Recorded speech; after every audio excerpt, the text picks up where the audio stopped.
Class ninth के biology के पहले चैप्टर में हम लोग हैं और हम लोग पढ़ चुके हैं कोशिका की संरचना।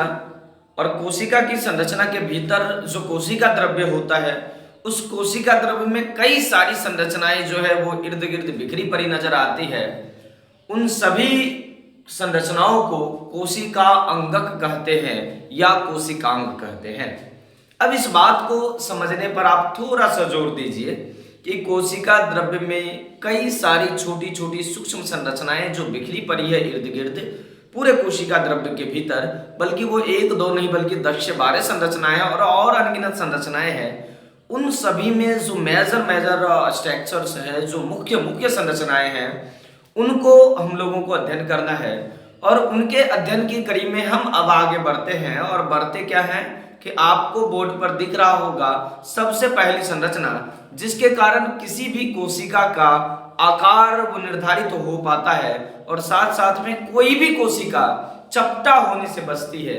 यदि ये संरचनाएं नहीं होगी तो कोशिका चपटा हो जाएगी, या फिर और क्या होगा, ये संरचनाएं नहीं रहने पर, तो अगर ये संरचनाएं नहीं रहेगी तो कोशिकाओं में जो नियमित अंतराल पर चारों तरफ जो नलिकाएं हैं इधर इर्द गिर्द जो है वो ट्रांसफर होती है, बहुत सारी चीजें जो है कोशिका के भीतर जो परिवहन होती है उनका नहीं हो पाएगा। तो चलिए, मैं जिस संरचना की बात कर रहा हूं वो पहली संरचना है आपका अंतःप्रद्रवयी जालिका। अंतःप्रद्रवयी जालिका है क्या? तो अंतःप्रद्रवयी जालिका यानी कि इंडोप्लाज्मिक रेटिकुलम जो है, जिसको शॉर्ट में आप ईआर कह सकते हैं, यह प्रत्येक कोशिका के कोशिका द्रव्य में अत्यंत सूक्ष्म, साकित और अनियमित नलिकाओं का एक घना जाल है जिसे ईआर यानी कि इंडोप्लाज्मिक रेटिकुलम कहते हैं। ये ईआर जो है, इसके क्या कार्य हैं, इसके कितने प्रकार हैं, अब बारीकी से धीरे धीरे हम लोग समझते हैं। मैंने कहा कि प्रत्येक कोशिका के कोशिका द्रव्य में, प्रत्येक कोशिका के कोशिका द्रव्य में अत्यंत सूक्ष्म, साकित, घना नलिकाओं वाला एक जाल है, पूरे कोशिका में फैला हुआ है, जिसे हम अंतःप्रद्रवयी जालिका इंडोप्लाज्मिक रेटिकुलम ईआर कहते हैं। और ये जो है दो प्रकार के ईआर होते हैं, एक होता है चिकनी सतह वाला और एक होता है रफ सतह वाला यानी कि खुरदरी सतह वाला। तो इस प्रकार से जो ईआर है वो दो प्रकार के हो गए, एक जो कि चिकनी अंतःप्रद्रवयी जालिका और दूसरा खुरदरी अंतःप्रद्रवयी जालिका। तो इस प्रकार से दो अंतःप्रद्रवयी जालिका हो गए, एसईआर और आरईआर। हम जो बोर्ड पर लिखे हैं उसको आप देखने का प्रयास कीजिए, वहां से आपको भली भांति अच्छे तरीके से समझ में आ जाएगा। देखिए, सबसे पहले क्या है, अंतःप्रद्रवयी जालिका यानी कि इंडोप्लाज्मिक रेटिकुलम। ज्यादातर बच्चे जो है अगर नाम याद नहीं रहता है तो आप बहुत तरीके से इनके नाम याद रख सकते हैं। आप इसको शॉर्ट में ईआर कह सकते हैं, इंडोप्लाज्मिक रेटिकुलम इसका फुल फॉर्म जो ईआर का होगा, अंग्रेजी नाम है इंडोप्लाज्मिक रेटिकुलम, आप हिंदी में इनको बोलते हैं अंतःप्रद्रवयी जालिका। अब देखिए है क्या, तो प्रत्येक कोशिका के कोशिका द्रव्य में अत्यंत सूक्ष्म, साकित, झिल्लीदार और नियमित नलिकाओं का एक घना जाल है अंतःप्रद्रवयी जालिका। अंतःप्रद्रवयी जालिका के अब हम आपको दिखा रहे हैं प्रकार। ये जो प्रकार दिख रहा है ये अंतःप्रद्रवयी जालिका के प्रकार है। ये सामान्यतः या मुख्यतः क्या है, दो प्रकार के होते हैं, एक है चिकनी और दूसरा है खुरदरी। यानी कि चिकनी अंतःप्रद्रवयी जालिका और दूसरा है खुरदरी अंतःप्रद्रवयी जालिका। आप दो तरह के सरफेस ले सकते हैं, एक जो पूरा प्लेन हो और एक ये जो आपको बोर्ड दिख रहा है ये पूरा प्लेन है, एक रफ जिस पर दानेदार संरचनाएं पाई जाती है। इस तरह से दो अलग अलग अंतःप्रद्रवयी जालिका हुई, चिकनी अंतःप्रद्रवयी जालिका और खुरदरी अंतःप्रद्रवयी जालिका। यानी कि स्मूथ इंडोप्लाज्मिक रेटिकुलम, आप इसको शॉर्ट में कह सकते हैं एसईआर, और दूसरा है रफ इंडोप्लाज्मिक रेटिकुलम यानी कि आरईआर। इस प्रकार से अंतःप्रद्रवयी जालिका जो है वो दो प्रकार के हो गए। अब हम आगे बढ़ते हैं, अंतःप्रद्रवयी जालिका के काम को जानते हैं। तो पहले हम जानेंगे अंतःप्रद्रवयी जालिका के कार्य को यानी ईआर के कार्य को, फिर अलग अलग संरचनाओं के कार्य को समझते हैं।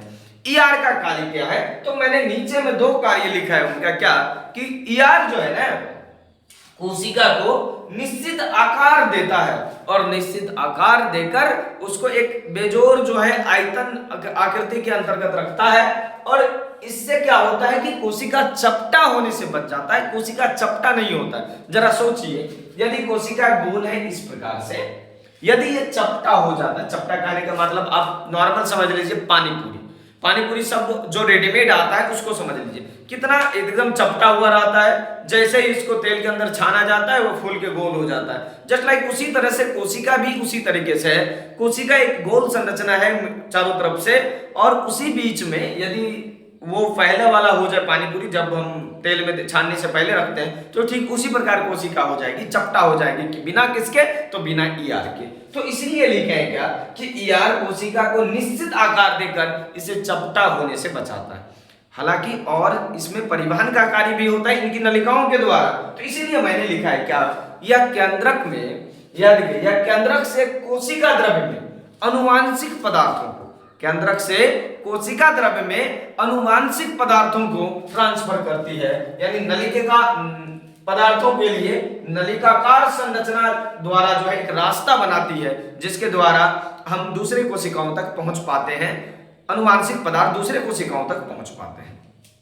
तो दो कार्य मैंने ईआर का बताया, यह कोशिका को चपटा होने से बचाएगा, और जो केंद्रक में जो अनुवांशिक पदार्थ है उसको कोशिका द्रव्य के लिए एक रास्ता तैयार करेगा, और वो रास्ता तैयार करेगा अंतःपरद्रव्यी जालिका यानी ईआर। इस प्रकार से हमने ईआर के कार्य को समझा।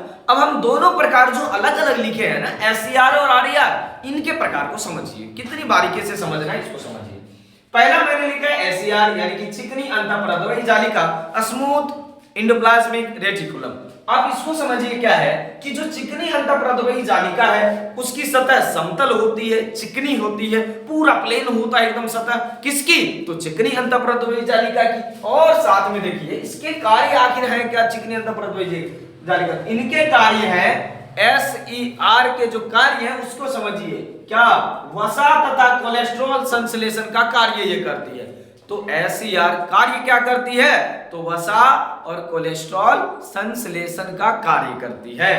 इसके बाद देखिए और क्या काम है इसका, तो एसईआर जो है ना ये झिल्ली जीवात्म जनन की क्रिया करती है, मेम्ब्रेन बायोजेनेसिस, ये बहुत बड़ी क्रिया है, झिल्ली जीवात्म जनन की क्रिया एसईआर करती है।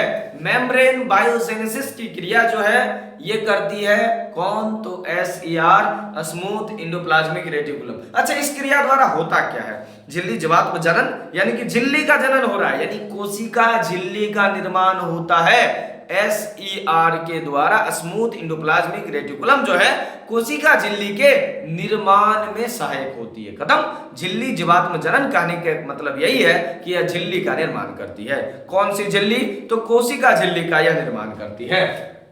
इसके बाद आगे बढ़ते हैं, एसईआर जो है, जो हम लोग हैं या कोई जानवर है जिनमें रीढ़ की हड्डी पाई जाती है, यानी जो कशेरुकी जीव हैं, उन सभी कशेरुकी जंतुओं के यकृत में, जो यकृत के बगल में गॉल ब्लैडर है, जो पित्ताशय है, उस पित्ताशय की थैली में जो जहरीला पदार्थ जमा रहता है, और या हम लोग कुछ बाहर से खाते वगैरह सब हैं, तो एसईआर कशेरुकी जंतुओं में यानी कि रीढ़ की हड्डी पाए जाने वाले जंतुओं में यकृत में विष और दवा का निराविषीकरण करता है।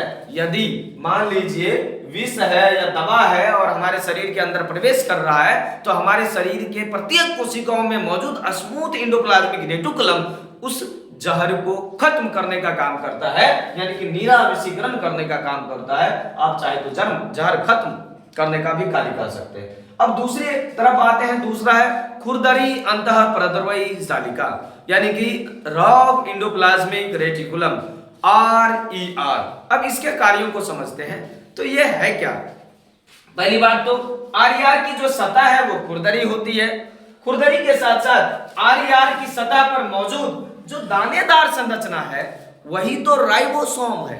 फिर से समझिए कि आरईआर की संरचना पर जो आरईआर जो रफ है, जो सतह है, जो दानेदार संरचना है, जिसके कारण वो रफ है यानी जिसके कारण वो खुरदरा है, वो जो दानेदार संरचना है, और वो दानेदार संरचना जो है वही राइबोसोम है।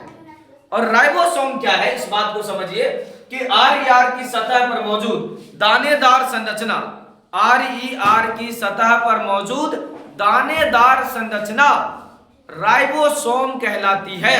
फिर से एक बार मैं दोहरा रहा हूं कि जो खुरदरी अंतःपरद्रव्यी जालिका है उस पर जो दानेदार संरचना पाई जाती है ना, वही राइबोसोम है। अच्छा, राइबोसोम का कार्य क्या है? राइबोसोम ही है जो प्रोटीन का संश्लेषण करती है। तो इसीलिए दूसरा आगे हम लिखे हैं कि RER में मौजूद राइबोसोम क्या कार्य करती है? तो प्रोटीन संश्लेषण का कार्य करती है राइबोसोम। अब दोनों ER के कार्य हो गए, दोनों अलग अलग SER और ER को हम लोग पढ़ लिए।